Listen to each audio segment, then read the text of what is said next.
All right, everyone, welcome back into another NFL DFS video. Going to be breaking down the Monday night showdown here between the LA Chargers and the Minnesota Vikings. Let's go ahead and get into it. So as always, I do like to start off with a quick game preview, guys. Looking at the game total, kind of a standard game here at 44.5 total points. We take a peek at the point spread. Kind of what we would expect here. Chargers 3.5 point favorites. Maybe you don't expect that, but what I mean is it's a close game. It is the Chargers at home, so maybe you favor them slightly. I would probably argue it should be a little bit closer, but all in all, no big gripes there. For DFS purposes, not really going to change much. What we are concerned about DFS-wise are some small injuries that could lead to a decent amount of impact on the slate. So, guys, for Minnesota, Xavier Scott is currently questionable. I am expecting him to play, but he was limited in the Tuesday walkthrough practice.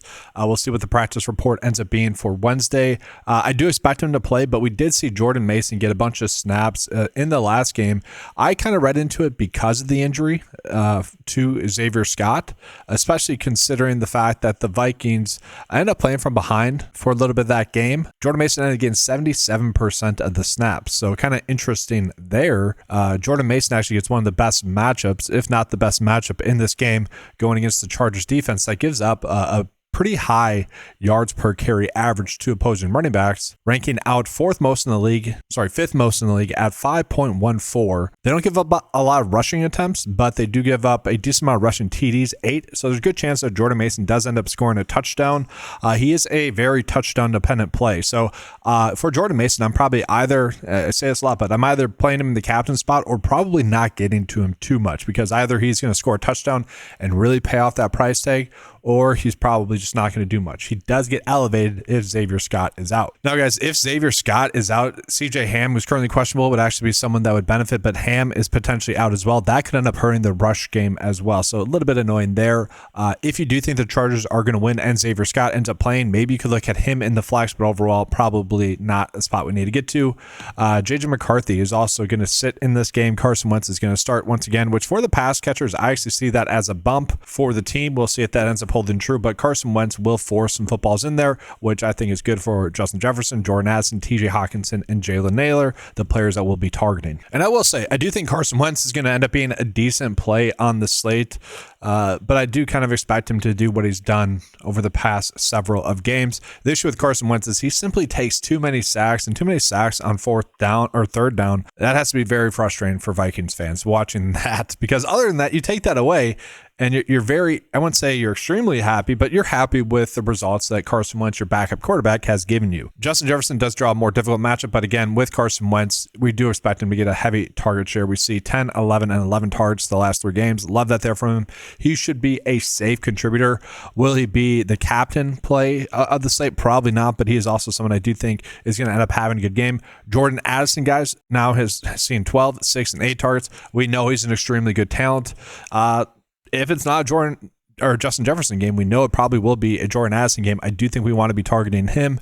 And then TJ Hawkinson. TJ Hawkinson definitely got screwed out of a TD in the last game. I don't see how they changed the call. If you guys haven't seen the play, very frustrating. Look it up. It was weird. And you give that to him, and it's a much better day on paper, right? A little bit annoying there, but he is someone that at the start of the season, even last year, I'm like, this player is completely washed. He just looked terrible, did not look like his old self prior to his injury. Over the last several weeks, I've seen him make improvements. And to me, maybe it was just getting confidence in that the injury, or maybe he's actually just fully healthy as well.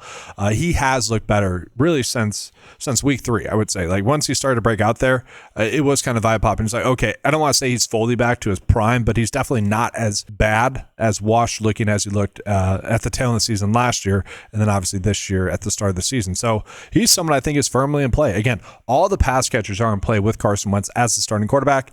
And that being said, we also do have Jalen Naylor at a somewhat cheap price tag if you need to go down this low. I don't hate it. He is someone that has been getting a decent amount of snaps. Okay, getting 59% of the snaps last week, only 4 targets though. So kind of the pricing is the priority order for you guys. So it would be Jefferson, Addison, Hawkinson, and then Jalen Naylor. Now, guys, the issue with the Vikings players is that the Chargers players are also all in seemingly decent spots as well, and I'll bring up why in just a second, but I want to talk about the injury here. So Hassan Haskins is currently listed as doubtful. If he were to sit in this game, Kamani Vidal would just get a a heavy workload in this game. He already has gotten a decent amount of work. 65% of the snaps last week, having 14 out of 17 opportunities for the running back position for them. So we like that. Gain a decent target share as well. That's raised his floor up a decent amount. He's a very interesting play, although I think the way you attack the Vikings is to try to catch them blitzing you. We actually saw the Eagles have a lot of success last week hitting some downfield targets with one-on-one coverage. Like, if the Vikings stick to what they have been known to do, which is just blitz a bunch, and we saw that last week against the Eagles, it's kind of a similar matchup as well. If the receivers can win their one-on-one matchups, Justin Herbert could end up having a big game. And so I do like the idea of putting Quentin Johnson in the captain spot. Ladd McConkey and Keenan Allen are both fine plays as well, because if they are blitzing a bunch, you would expect Justin Herbert to have to get the football out fast. But in terms of hitting a big play, I do think it's likelier that Johnston is the one that hits the big play. And if not him, I do expect it to be Ladd McConkey, whereas Keenan Allen's going to be more of a safe, reliable target. So for me, guys, on this slate specifically, I do think this ends up being a grouping slate. So Justin Herbert in the captain spot, I do like. If we have him, I think we want at least two of Keenan Allen in the flex, obviously Johnston in the flex, Ladd McConkey in the flex, and then Gadsden as well. I'll touch on him in just a second. I do feel pretty good about that. That's a group that I like, okay? But also just in general, I think we would say we want at least two of those four in all of our builds, whether that be in the captain spot or in the flex spot. We want at least two of those pass catchers in our builds because it's pretty likely that two of them are going to go off. Predicting which two is more difficult. So I just think we want to load up and get at least two of them in all of our builds. And so I think that ends up being a decent stacking opportunity to go with on the slate. And so yes, guys, let's talk about Gadsden. So he had been slowly taking over. I kind of mentioned him last week as a good value play. He was kind of like the lowest price tight end play that I liked on the slate. Obviously ended up going off. That ended up kind of being lucky, honestly, but also it was part of the strategy. Not shocking that he had a good game following a good game that he had against Miami. That was a better matchup. Okay, what led to his success was that he ended up getting 79% of the snaps last week, and that's just full on starter, kind of elite tight end range in a good offense, in a pass heavy offense. And so a lot of people are saying, well, he's a former receiver. He's playing receiver out of the tight end position. Sure, whatever. That's great and dandy, but I do still think we'd kind of be prioritizing it. I would say Johnston more for captain purposes. I think he's less of a good flex, but oh well. Johnston, McConkey, Allen, and Gadsden. But when we consider the pricing, Gadsden does kind of stick out as a good value. The issue is this feels like a post-hype drop-off spot because, again, I think it's going to be more of a Ladd McConkey and Keenan Allen game, more of those short routes hitting rather than the mid routes that Gadsden was successful with last week. And then, sure, it's worth mentioning, guys, Trey Harris did play about 40% of the snaps last week. If he's going to give us two targets, I don't hate that. But the only way you're playing him is in a game script build where you think Minnesota's going to be winning and they're going to be playing from behind, forced to play him a little bit. But it's pretty kind of clear and obvious slate. And so it's a kicker slate plus a quarterback and then his receivers. It's just trying to get the correct combination of the lineup in there. Okay, we have enough pass catchers. It's just getting that combination correct. So like a decent way to get all the top scores on the slate minus Justin Herbert and potentially Jordan Mason and then one of the receivers here is by going Gadsden in the captain spot. That way you're able to get to Jefferson, McConkey, Wentz, Hawkinson if you want to do that. I think Hawkinson's a value. Could end up going Naylor instead if you want to get a little bit cheaper. But then we can get to Johnston, Keenan Allen, and Jordan Addison. And in this specific build, I think we would just kind of do all of them and hopefully it works out. There was another lineup where I was like 100 off from getting Addison in the captain spot, which I'll show you guys that in just a second. But like this lineup ends up working out pretty well. Maybe we go Addison in this build because we have Carson Wentz. I like it. So this would have been the build that I would have liked because we're getting Jordan Addison in the captain spot with Carson Wentz still. So would have liked that. A simple switch would just be potentially going off of Ladd McConkey to Kamani Vidal, and then it's fine. The lineup that I assume is going to be duped a bunch, and it is a decent lineup here, would be Minnesota Vikings kicker in the flex and then Gadsden in the captain spot. The issue here is we want to begin to at least one of the Chargers receivers, as I mentioned, right? And so that's kind of the difficult part here. So let's go and see what the 9-to-5 lineup builder can do for us here. And another rule that I'm going to set here is that I want at least one of Jefferson in the captain or flex and then Jordan Addison in the captain or flex. I want at least one of those as well. And so we're going to see what the builder can spit out to us as good builds.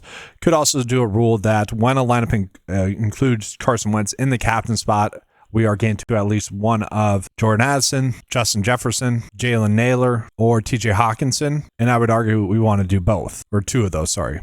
I don't mind that, but also it feels like we're forcing it a little bit. But let's go ahead and see what we can do lineup pathwise here. And so let's just take a peek here, guys. The top lineup right now, don't look at the ownership right now. I'm doing this video a little bit earlier than I typically do, so the ownership needs to be updated for the slate still. Again, it's just a little bit early. Wentz, Herbert, I like having those two in a build, and then Keenan, McConkey, Addison, Xavier Scott. So if Xavier Scott's active, that's not terrible, especially in that build where it is kind of more of a pass-heavy build if we're playing Carson Wentz there, so I don't mind that. Hawkinson, the captain spot, not terrible. Obviously, we get Carson Wentz then, McConkey, Jordan Addison. I like a decent amount of these builds. The one thing that I want is a little bit more exposure to the kickers. Let's actually see the exposure to them just in general. Kickers, 15. I would say that's okay. 15 and 10%. I probably would want to get it closer to 20. And so what I would do there is go up to the kicker spot and say min exposure. Let's get to 20% of them because it is kind of a close game and a game that's, 44.5 points. I do think both offenses are great, but both defenses are pretty darn good as well, to the point where they are going to force some of the teams to have to kick the football. So I don't mind that. DST wise, I'm going to cap the exposure at like 10%. I don't, it could end up being a game in which there's a pick six or something like that, but I don't think we need to go crazy with that. And so let's go ahead and run this again and just see what it spits out to us a little bit more, a little bit better here, guys. In general, we're still getting Scott, and then we're getting Minnesota kicker in there still. So it ends up being a little bit more balanced and especially a little bit more in line with, GPP winning type lineup. But that's going to do it for this video, guys. Appreciate you being here. Leave a like on the video, subscribe to the channel. If you guys would like access to the 9-to-5 lineup builder or any of the other tools available on 9to5sports.com, head on over there, get access to all the tools for a low monthly cost of $10 a month. Appreciate you guys being here. Good luck with all your builds for Thursday Night Football. Kind of a fun game. Enjoy it. Check out the props video as well if you guys are interested in placing some bets for this. Thank you guys for watching. Good luck, and as always, let's keep cashing.